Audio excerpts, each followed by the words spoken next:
Merci beaucoup d'être venu. Les intempéries politiques et autres. Né en 1943 à Lingolsheim, sous les bombardements. Ensuite, séjour en Alsace longtemps. Cartès de lettres modernes en 70. Enseignement à Saverne pendant de longues années, un peu morose, il est vrai. Puis un combat contre les collèges à structure métallique, les collèges Pailleron, où j'ai perdu mon emploi. J'ai risqué et joué et perdu mon emploi dans l'éducation nationale en 89. Entre-temps, j'étais marié en 80, divorcé en 85, un peu de Maroc, un peu de Normandie, un peu de région parisienne, un peu partout, un peu nulle part, et beaucoup dans la poésie, avec le compagnonnage depuis de longues années d'Armand Péter, qui est parmi nous, et qui est un éditeur assez extraordinaire, de centaines de livres. Il avait une petite boutique rue Sainte-Hélène, et maintenant il se trouve au Centre culturel alsacien, boulevard de la Victoire, à Strasbourg. Et sorti des 30 Glorieuses, à l'époque on nous aurait dit les 30 Glorieuses, on aurait dit qu'est-ce que vous voulez dire, ça ne va pas.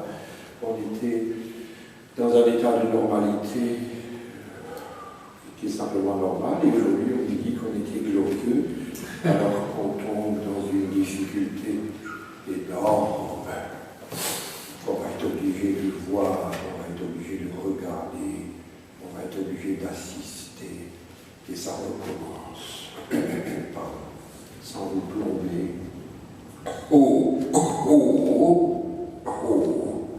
Hollandisé. Dans quoi ce qu'on va, c'est à vomir, sauter par le balcon, est-ce qu'on attaque d'un seul coup un pays aussi éloigné de nous, ancienne colonie, les Français sont là-bas, 1857, hop là, sans prendre l'avis d'aucune assemblée, le président Hollande va foutre le feu au cœur d'un continent qu'autrefois la France a ratiboisé, mise à genoux. La barbarie, elle, venait d'où? Et le roi des Belges fit du Congo un pays torturé. Nous, depuis Paris, donnerions des leçons au monde entier. Nous, la guerre de Crimée, nous, la Syrie, nous, la Tunisie, Algérie, Maroc et l'Indochine d'agonie. J'ai honteux sentiment d'être français, d'appartenir à ce peuple si vantard, mal organisé, trop centralisé. J'apprends, les Allemands n'ont jamais eu autant de travailleurs, et les Français jamais autant de chômeurs. Faudrait d'abord faire de l'ordre chez nous, au lieu de légiférer cocorico à travers tout l'univers. N'est-ce pas les mêmes qui, 1914, finissent d'accepter l'entrée dans l'abattoir? Socialisme parisien, je vous vomis, reculez, ne me touchez pas, ne me regardez pas, je vous abomine là. Tsunami, 14 janvier. Bien sûr, il neigerait, l'oubli engloutisse tout, nos péchés, la noirceur, l'humanité a tout explosé, tout explosé. Partout la mort et le déchiré, même l'azur est fissuré, l'océan pollué, même l'eau que dans la terre il y a. L'espèce n'a rien épargné, même pas sa propre chair, ni les enfants qu'elle fit.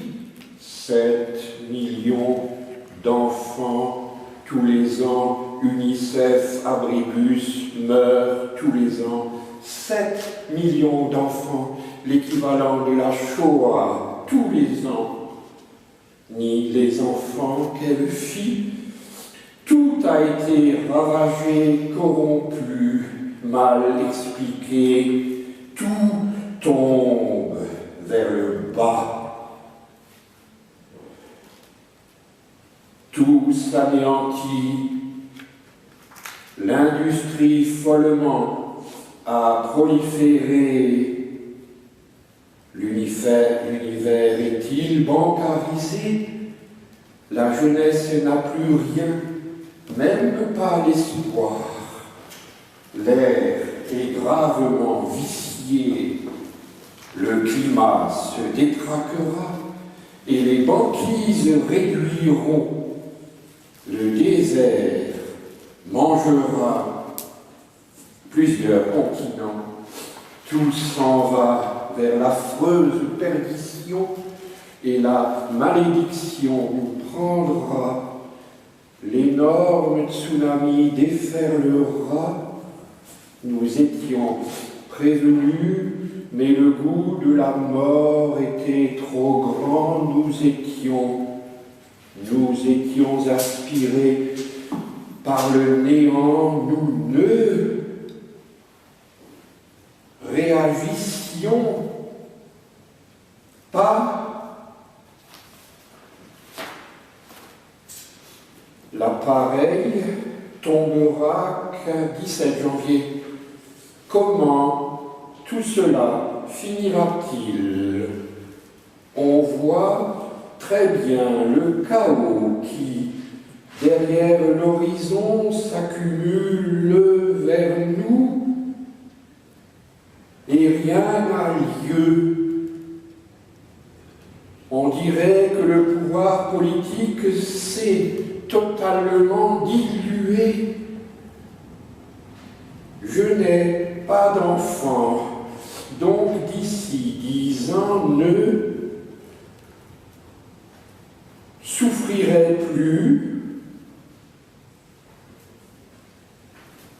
J'aurais rejoint le sol noir, pétri d'indifféré.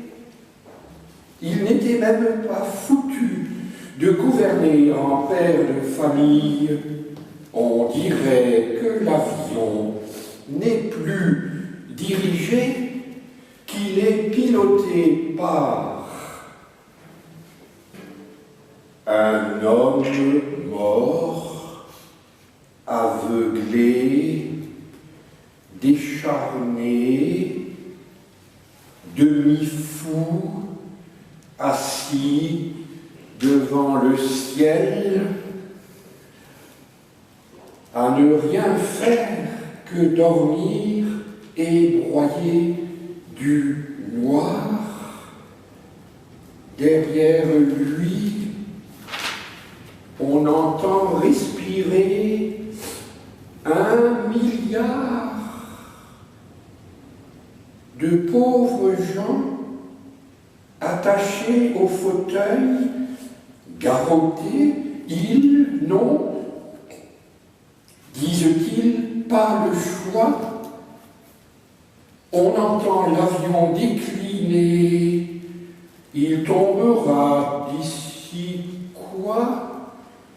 Dans l'océan vert et bleu, dont l'eau assurément lavera, pourrira tout. Et un dernier inédit, avant de passer au livre, 17 janvier, c'est plombant, c'est très plombant. Mais la poésie, c'est aussi ça, ou du moins elle devra entrer aussi là-dedans. L'agonie commencée, encore un peu de temps, criait là, du Barry à son décapiteur. D'ici ce soir, nul danger vraiment, il faut croire qu'on vivra encore et la guerre n'est même pas pour vendredi prochain.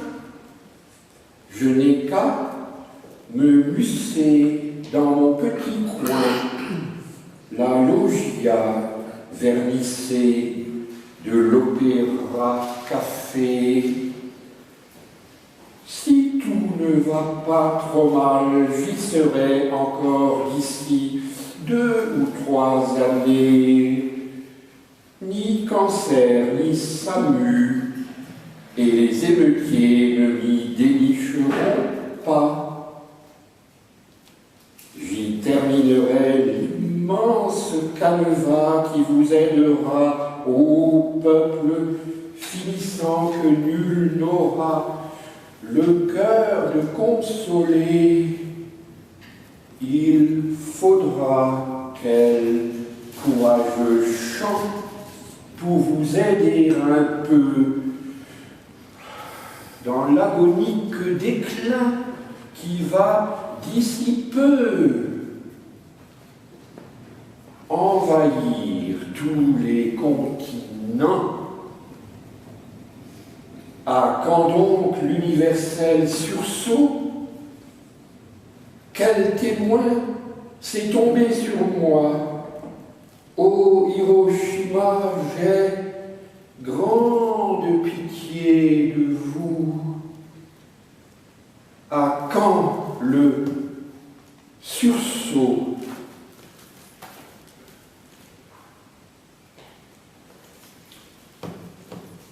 De Arfuyel, ô dites-moi si l'ici-bas sombrera, titre de 2002, évidemment. Prémonitoire, la poésie est toujours prémonitoire. Poème de la noirceur de l'Occident. Vous pouvez écrire ça aussi au XIXe siècle, avant 14.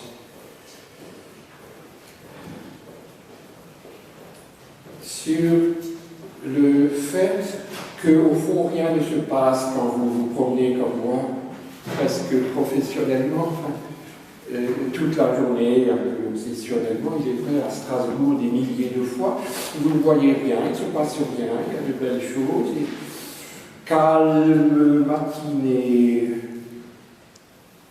Qui a dit quoi?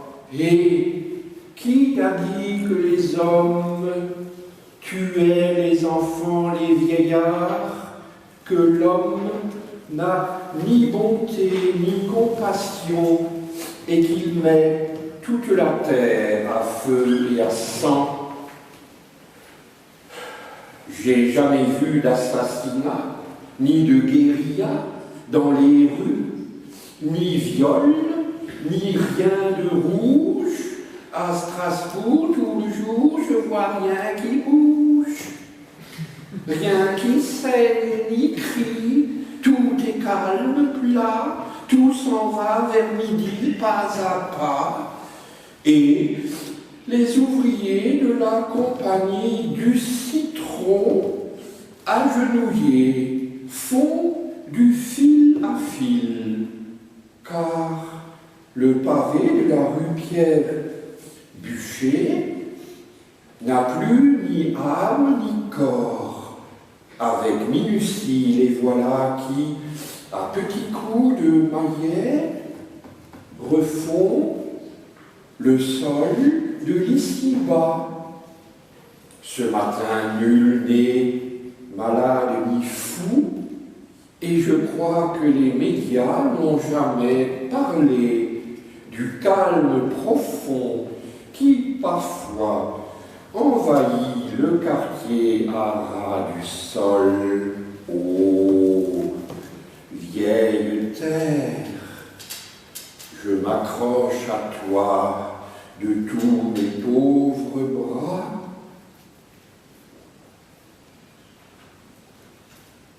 Là où on voit que ça va un peu mal quand même, c'est quand on voit la foule des mendiants dans Strasbourg, de plus en plus, et obligatoirement, du moins la religion chrétienne ne le dit pas, mais la religion musulmane, faire l'aumône, faire circuler le peu qu'on a tous les jours, dans la détresse énorme, par terre, à jouer de la flûte ou à tousser comme des animaux.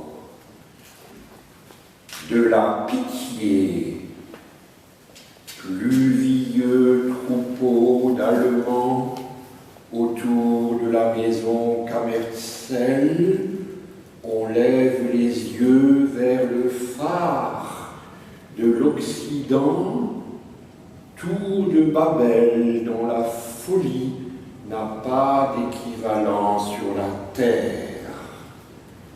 Mais la mendiante Roumanie ne voit que famine, misère, qui l'ont comme possédée par le trou de son âme déjà moisie.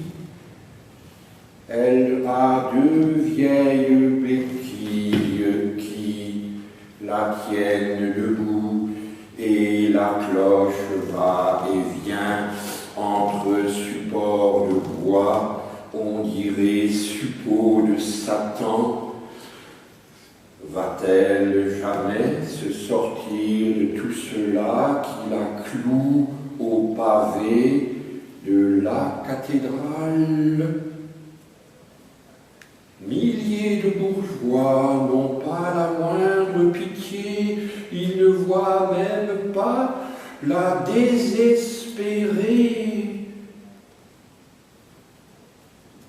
dont la pauvre passion n'aura donc pas de finissement là-bas. Il pleut sur toutes choses et les gens ont un peu froid. Ils sont douillets, les gens, ils ont des enfants, des autos à rembourser, même souvent des animaux qui, sous leur toit, mangent beaucoup de pâté pour chat. Et tout cela ne leur permet pas, c'est évident, de donner dans la rue le moindre radis au premier venu. D'ailleurs, disent-ils, pourquoi ne travaille-t-elle pas? Pourquoi n'est-elle pas restée là-bas en Valachie? Et pourquoi l'État n'a-t-il pas prévu des abris pour ces gens-là, des bunkers loin de la cité? Car, voyez-vous, on ne peut pas soutenir que la présence ici, cette zombie, fasse l'effet qu'il faudrait sur les visiteurs arrivant de tous les coins de la terre.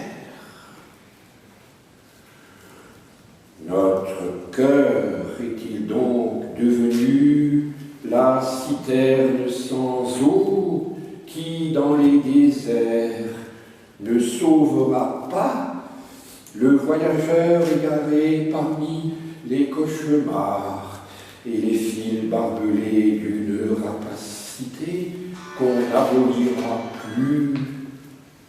Oh mon Dieu, quels imbéciles nous sommes, bien pire que des chameaux, kangourous, varans du Komodo, même les dragons, ils ont parfois de la pitié. Noirceur de l'Occident, et avec la très belle image de Roger Dalle, qui est le grand peintre qui vit à Strasbourg, d'origine canadienne, et qui est de l'ordre du génie. Quand vous voyez les toiles de Dalle sur le Rhin, vous avez envie de prendre votre maillot de bain et de sauter dans le tableau. C'est comme Gary Davis. Extraordinaire. Comme Gary Davis, Oui. citoyen du monde. C'est un tableau prodigieux, oui. Et ça, c'était grâce à Armand Peter, il y a un peu avant l'an 2000. L'adieu à mon lecteur. L'adieu à mon lecteur. J'écrivais déjà beaucoup, mais la véritable série n'a commencé que en l'an 2000, autour d'Olivier, que je vais aborder à l'instant. L'adieu à mon lecteur. Finir, qu'on tire le rideau rouge, ça suffit à présent. Il y a 35 jours que j'écris ceci, et j'ai autre chose à faire que gratter du papier.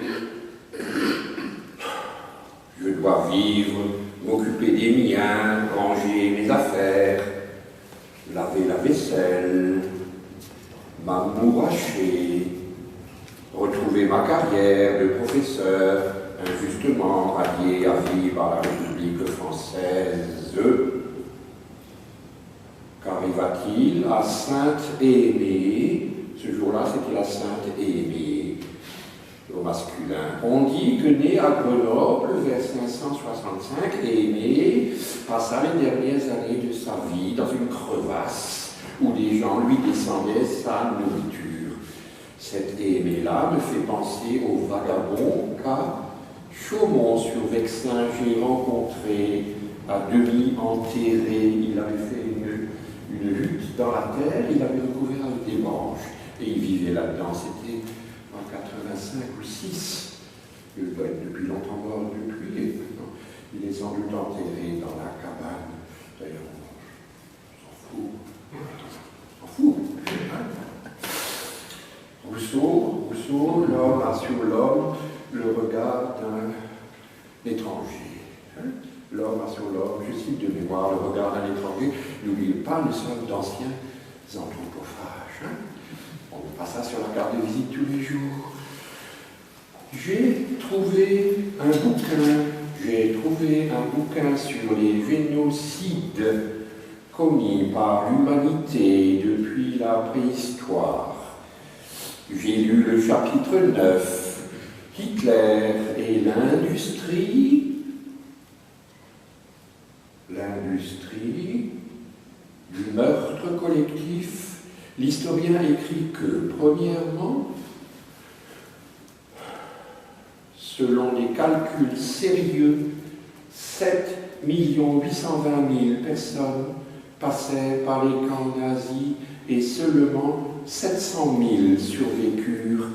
Et l'historien, 3 pages plus loin, précise, deuxièmement, ouvrez les guillemets, la solution définitive préconisée par Göring, déjà en 1941, fut donc d'appliquer selon les méthodes industrielles chaque 4-7 Struthof,